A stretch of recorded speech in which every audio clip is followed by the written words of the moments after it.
ሁለቱ ምክር ቤቶች ያቀረቡት የመክፈቻ ንግግር ብሩህ ተስፋን የተሞላ ቢሆንም በኢትዮጵያውያን የዕለት ከዕለት ህይወት ውስጥ ካለው መሰረታዊ የሰላምና የጸጥታ መናጋት፣ የኑሮ ውድነትና የዲሞክራሲ ምህዳር መጥበብ ከንግግራቸው ይዘት ጋር የሚጣረስ ነው የሚል እምነት አለኝ። በዚህ ዙሪያ የሚከተሉትን ሶስት ዋና ዋና ጥያቄዎች ለክቡር ጠቅላይ ሚኒስትሩ አቀርባለሁ። የማቀርባቸው ጥያቄዎችም ዛሬም በጨለምተኝነት እንደማይወሰዱ ተስፋ አደርጋለሁ። መሬት ላይ ያሉ ተጨባጭ የህዝቡን ጥያቄዎች ማቅረብ ፕራግማቲዝም እንጂ ጨለምተኝነት ሊሆን አይችልም። በግል ፐርሰናል ህይወቴም ቢሆን በፖለቲካ ኤክስፒሪየንስም ጨለምተኛ አይደለሁም፣ ተስፈኛ ነኝ።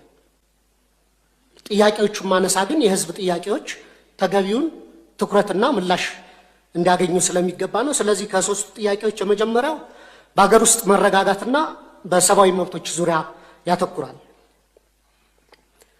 ክቡር ፕሬዝዳንቱ በንግግራቸው የተቀናጀ የብሔራዊ ጸጥታ ማዕቀፍ ለመፍጠር እየተደረገ ያለውን ጥረት ቢገልጹ በአማራ በኦሮሚያና በተለያዩ ክልሎች ያሉ ጦርነትና ግጭቶች አሁንም ተባብሰው በመቀጠላቸው ብዙዎችን እየጎዱ ነው። ክቡር ጠቅላይ ሚኒስትሩ እንደ ጸጥታ ኃይሎች መሪነቶ ካለፈው ዓመት ወዲህ በአማራና በኦሮሚያ ክልሎች በእነዚህ ጦርነቶች ምክንያት የተጎዱትን ሲቪሊያኖችና የሲቪሊያን መሰረተ ልማቶች ቁጥር በግልጽ ሊገልጹልን ይችላሉ ወይ? እንዲሁም መንግስት የጸጥታ ችግሮችን ለመፍታት ጽንፈኛና አሸባሪ የሚላቸውን ቡድኖች ከመውጋት ባለፈ ለሁለቱ ክልሎች ከወታደራዊ አማራጭ ውጭ የተለየ ፖለቲካዊ መፍትሄ ለመስጠት ለምን አይሰራም? የኢትዮጵያ ሕዝብ የእርስ በርስ ጦርነት አንገፍግፎታል።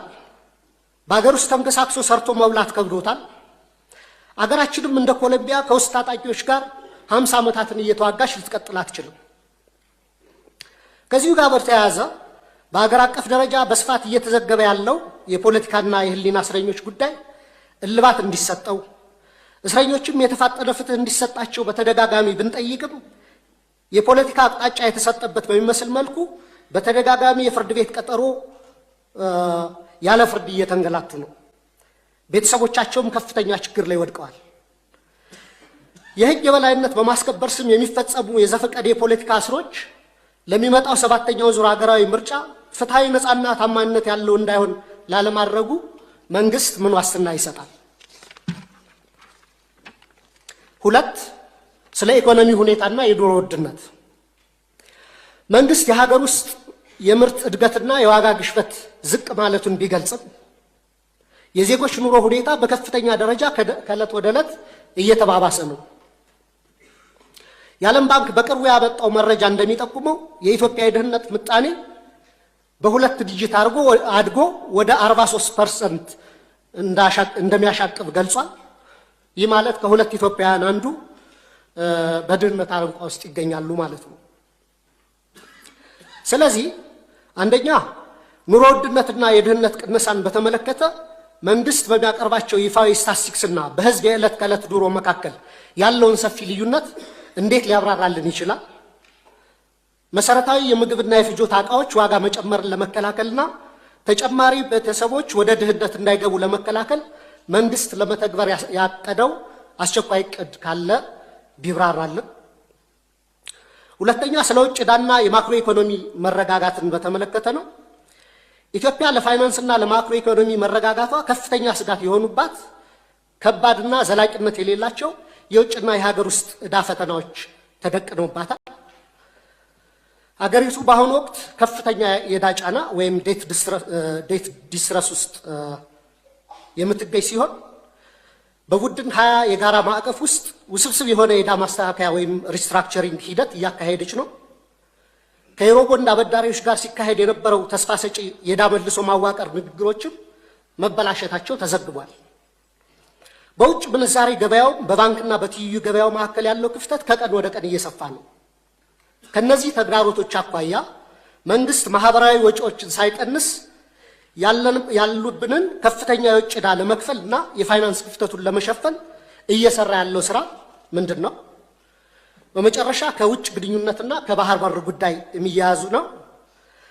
መንግስት የቀይ ባህርን ማስመለስ ጉዳይ እንደ ህልውና ጉዳይ በማቅረብ ዋና ትኩረቱንና የፖለቲካ ጉልበቱን ከአጣዳፊ የውስጥ ቀውሶች በተለይም ከባድ የጸጥታና የኢኮኖሚ ችግሮችን ከመፍታት ይልቅ በውጭ ጉዳይ ላይ እንዲያርፉ በማድረግ በትችት አቅራቢዎች ዘንድ የህዝብን ትኩረት ከውስጥ አጣዳፊና አሳሳቢ ችግሮች ለመቀየር የተደረገ ጥረት ነው የሚል አስተያየት እንዲሰጥ አድርጓል።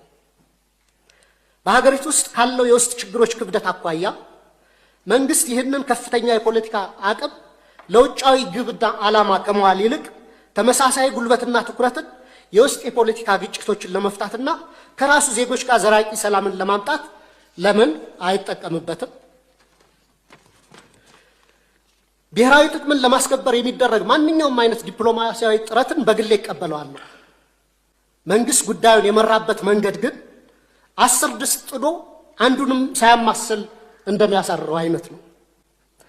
መጀመሪያ ከኤርትራ ጋር ሰላም ተፈጠረ፣ የወደብ መጠቀም ውስጥ እንገባለን ተብሎ መንገዶችን ወደ ማደስ ተጀምሮ ነበር። እሱ በምናውቀው መንገድ ተቋረጠ። ከዛ ከሶማሊላንድ ጋር ውል ተፈጸመ። ከዛ ከጅቡቲ ጋር ታጁራን ለማልማት ከዛ እንደገና ከሶማሊያ ጋር ባንካራ ውጤት ተሞክሯል። ግን እስካሁን ተጨባጭ ውጤት አልታየም። ትላንት ይመስለኛል እንዲሁም የታጁራን ወደብ ሳውዲ በረዥም ጊዜ የሊዝ ውል እንደወሰደችው እየሰማን ነው። ከኛ በኋላ መጥቶ ይመስለኛል። አሁንም ደግሞ ከኤርትራ ጋር በጦርነት ዋዜማ ላይ የምንገኝ ይመስለኛል። በሁለቱ ሀገራት በኩል የተሟላ የጦርነት ዝግጅት እየተደረገ እንደሆነ በዓለም አቀፉ ማህበረሰብ ዘንድ በሰፊው ተዘግቷል። የፌዴራል መንግስቱ ከትግራይ ኃይሎች ጋርም ከፍተኛ መካረር ውስጥ እንደገባ ግልጽ ነው። ክቡር ጠቅላይ ሚኒስትር፣ ሁላችንም ካለፈው ጥፋቶቻችን ለምን አንማርም? እንደ ሀገር ስንት ትውልድ በጦርነት እየበላን እንቀጥላለን? ከትግራይ ኃይሎች ከፋኖና ከወረና ቢሉስማ ኦሮሞ ጋር መንግስቱ የገባበትን ሁኔታ ባረቆ አስተዋይነትና በድርድር እንዲፈታ፣ የባህር በር ጉዳይንም አስመልክቶ ከኤርትራ ጋር የገባንበትን ሰጥ አገባ በሰላማዊ ህጋዊና ሰጥቶ መቀበል መሰረት ባደረገ አካሄድ ብቻ እንዲፈታ ጠይቃለሁ። አመሰግናለሁ።